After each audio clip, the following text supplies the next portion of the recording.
Mario Kart Wii! Welcome to How to Get 3 Stars on Mario Kart Wii. In this video I'm going to explain exactly what you need to do to get 3 stars in Mario Kart Wii, and I'm going to back it up with a series of proof videos to explain that what I'm telling you is actually fact and not just my observations or opinion on how to get 3 stars.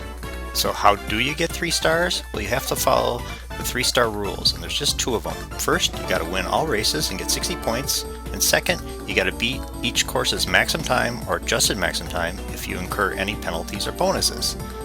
There are 4 types of penalties. The first is falling. The second penalty is colliding with course hazards such as mobile or fixed hazards. The third is driving off-road, and the fourth is staying in 9th to 12th place for too long. There are 2 types of bonuses: hitting a CPU with a non-strategic item and hitting a CPU with a strategic item.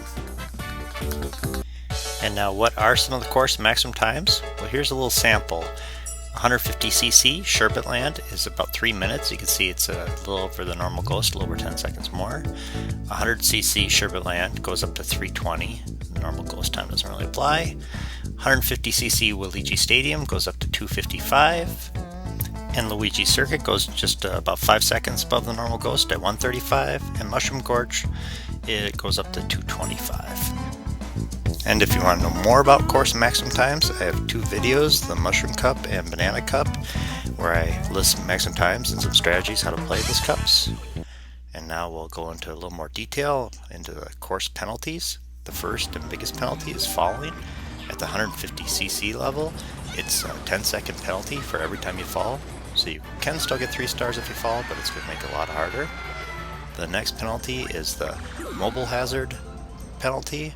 That's when you hit a mobile course hazard. You get a 4.5-second penalty at 150cc level, and so you're better off slowing down to try to hit them. The next penalty is the fixed hazard collision, and just like the mobile hazard, you have to actually get some type of reaction. You have to get a sound and a light flash to get the penalty. If you just nudge up to them, you won't get the penalty. And the next is the off-road penalty. That at the 150cc level is about 2.5 seconds for every second you're off-road. So the main thing about this one is just try not to drive off-road too often. If you go off just for a little bit, cutting corners, that's okay, but extended driving will cause you to lose your 3-star ranking. But if you are using a boost to go off-road, like a mushroom or mega mushroom, you won't get the penalty. So go ahead and take the shortcuts if you're getting a boost. And the last penalty is the position penalty. I'll explain this a little bit more towards the end of the video. The main thing is you do collect a penalty in 9th through 12th place, and more of a penalty in 12th. And then the course bonuses. The first is the non-strategic bonus. That's when you use something like a spiny shell or a red shell to hit a CPU. You get a second bonus at the 150cc level. And the other bonus is for strategic items, such as green shells or bananas or fake item boxes. Every time you hit a CPU with those, you'll get a 2-second bonus, and it doesn't matter if you launch the item forwards or backwards. Then there are all sorts of actions you can take that have no effect on the course maximum time or adjusted maximum time, such as stunting, doing wheelies or quick starts or drift boosts. None of those affect the course's maximum time, nor does dodging a POW block or getting hit by a POW block. There's no bonus or penalty for either of those. You can also dodge a spiny shell, which might help your chance of winning the race, but it doesn't give you a bonus or a better chance of winning 3 stars other than winning the race. Getting hit by CPU items or running into them also will just slow you down, but it has no effect on the course's maximum time. And collisions with CPUs has no effect on the course's maximum time, whether you're invincible or whether you're using a Mega Mushroom or Bullet Bill or just a normal running into them. It won't affect the course's maximum time. And now for a few final thoughts about how to get 3 stars on Mario Kart Wii.